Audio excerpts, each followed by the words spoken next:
The NFL regular season is officially over, and I'm going to give you my recap of Week 18, so let's go. First up, we have the Ravens beating the Browns 35-10. Baltimore won in decisive fashion against the terrible Cleveland Browns team, and they've secured the AFC North title for the second straight year. So, yeah, there's not much to say about this game. So, yeah, good for Baltimore, I guess. Next up, we have the Bengals beating the Steelers 19-17. Boy, do I feel... I felt like we shouldn't have won that game because we have forced so many punts in the second half that I thought we were going to lose. And then Pittsburgh just completely blew it, giving us an ugly 19-17 win. And also, George Pickens was terrible. This dude had 6 targets, 1 reception, and 0 yards. That is just unbelievable. Also, George, best advice for you, do not ask the fans if they want to fight because that is just a bad look on you, honestly. Also, my boy Ja'Marr Chase just won the Triple Crown, and good for him because he's one hell of a wide receiver. And I know the Bengals are eliminated from the playoffs because of, well, Carson Wentz, but honestly, I'm still proud of the Bengals for finishing off the season strong. And that's what really matters. Next, we have the Buccaneers beating the Saints 27-19. Put Mike Evans in the Hall of Fame right now. And in case you guys missed it, Mike Evans just tied Jerry Rice's record for the 11th 1,000-yard season. And right when I saw the Saints forcing a turnover on downs, I knew this man would be getting the ball back. And he got the ball, and he tied the record. As for the game itself, I find it to be a win-win because the Buccaneers had a massive improvement from last year, and also they are in the playoffs, which is also really, really good. And people thought Atlanta was going to win the division. Well, look at us now. But look at this. Tampa Bay has once again won the NFC South for the 4th straight year. Suck it, Atlanta. Next up, we have the Eagles beating the Giants 20-13. Oh boy, Tanner McKee versus Drew Lock. That sounds exciting. The only big moment that happened in this game was Malik Neighbors scoring a 45-yard touchdown pass from Drew Lock. That's all I need to say. That was the only good thing that happened in this game. And the Eagles are going to the playoffs, and they secured the 2nd seed. So, yeah, next. Next up, we have the Patriots beating the Bills 23-16. Patriots. What are you doing? You guys had the number 1 overall pick on lock. All you had to do was lose to Buffalo, and you guys would get it. But instead, you just had to let Joe Milton III look like prime Cam Newton out there and win against Buffalo so you guys couldn't have the number 1 overall pick. Why? You guys could have had Travis Hunter and paired him with Christian Gonzalez, but no. You guys just had to not get the number 1 overall pick. And now Tennessee has the number 1 overall pick. So, yeah, New England, you got nobody to blame but yourselves. And as for Buffalo, they were resting their starters, which is kind of the reason why they lost. But it was the right decision, in my opinion. But still, I wasn't expecting New England to be dumb enough to give up the number 1 overall pick. And that kind of reminds me of another team that gave up the number 1 overall pick that wears red, white, and blue.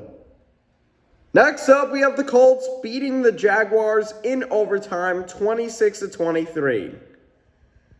Okay, I'm confused. Is Anthony Richardson the answer, or is he not the answer? Because I'm having a tough time figuring that out. I mean, I know Jonathan Taylor is really good, but like Richardson still proves that he could be worthy, but he has some games where he looks like garbage. Either way, good for the Colts, I guess. Also, Doug Peterson is fired. Next up, we have the Texans beating the Titans 23-14. Good for Houston, I guess, but it was kind of an ugly season for them. I know that they won the division for the second straight year, but like, I don't know who to blame for Houston's struggles this season. Was it C.J. Stroud's second-year slump? Is it the terrible offensive line? Is it the injuries? We don't know. But they secured a playoff spot, so yeah. As for the Titans, they have the number 1 overall pick, which means that they could draft Cameron Ward or probably Cedric Sanders if they want to move on from Will Levis. But if they want to keep Banana Mayo Coffee Boy, then maybe they'll go for Travis Hunter. But yeah, we don't know. That's for them to decide. Next up, we have the Bears beating the Packers 24-22. The Bears have finally beat the Packers for the first time since 2018. And it's just crazy that a team could lose to a division rival twice every year since 2018. That is just crazy. And props to Caleb Williams for getting the job done for Chicago. He led them into field goal range, and the Bears nailed a game-winning field goal as the clock hit 0. So, good for them. Next up, we have the Commanders beating the Cowboys 23-19. Washington has had a really successful season, and they haven't done that in a long, long time. Jayden Daniels is legit, and he is on his way to winning Offensive Rookie of the Year, and he broke RG3's rushing record in 2012. And the Commanders haven't had a plus 12 win season since 1991, which is also the last time they won the Super Bowl. Do I think Washington will win the Super Bowl this year? No, not really, but Washington should be a legit contender as long as Jayden Daniels is under center. As for Dallas, it was a really disappointing season, but the question is, what are they going to do with Mike McCarthy? Honestly, I feel like Dallas is going to keep them because they've been giving this man too many chances, so they're definitely going to keep him. I mean, if I were the general manager, I would probably keep him. Because there's less amount of coaches that can do way better than Mike McCarthy. So yeah, next. Next up, we have the Panthers beating the Falcons 44-38 in overtime. Wow. Words cannot describe how shocked I am about this game. I wasn't expecting a lot of fireworks from this game, but boy, was I wrong. Bryce Young is having a huge improvement from a terrible rookie year. And early in the season, he looked like he was going to be one of the biggest busts in NFL history. And then Dalton got injured, and Bryce Young came in, and he did not disappoint at all. And he finished off the year strong and put up really good numbers. As for Atlanta, it was a much improved season. They didn't finish 7-10 that they've pretty much done for the third or fourth straight year.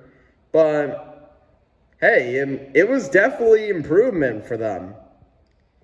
Next up, we have the Cardinals beating the 49ers 47-24.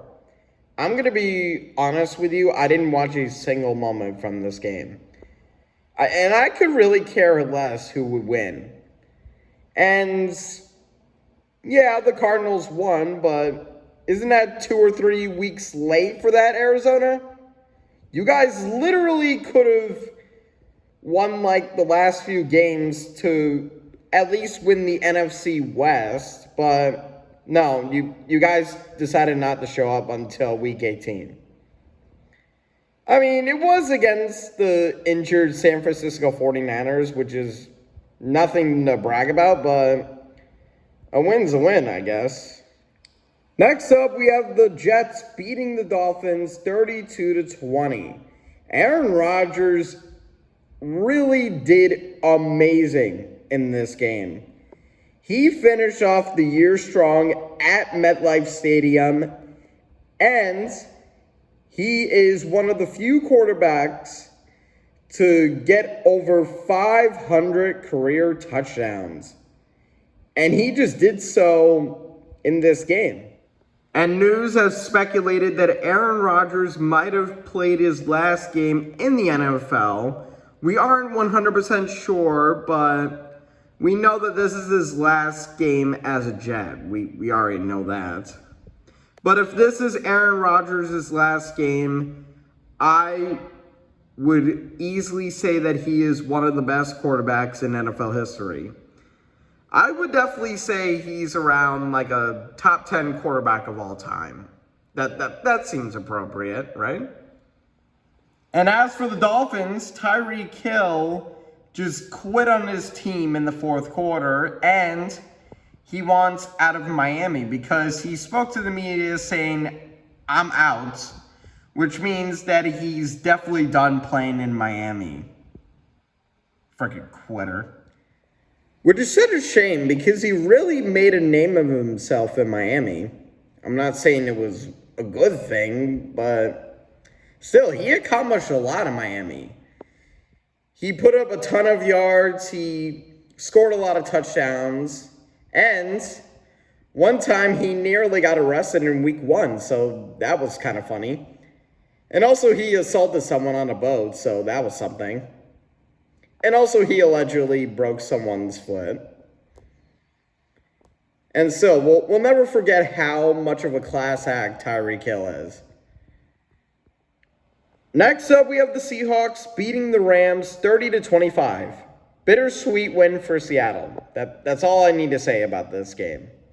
On one hand, they won, which was pretty good, but the bad news, they didn't win the NFC West and missed the playoffs to Los Angeles because of a tiebreaker. But still, Seattle did pretty decent this season, so I'll give them credit where credit is due. As for the Rams, I mean, it was an interesting season for them. Yeah. Next up, we have the Chargers beating the Raiders 34-20. Who would have seen this result coming, am I right? We all knew the Chargers were going to beat the terrible Raiders team.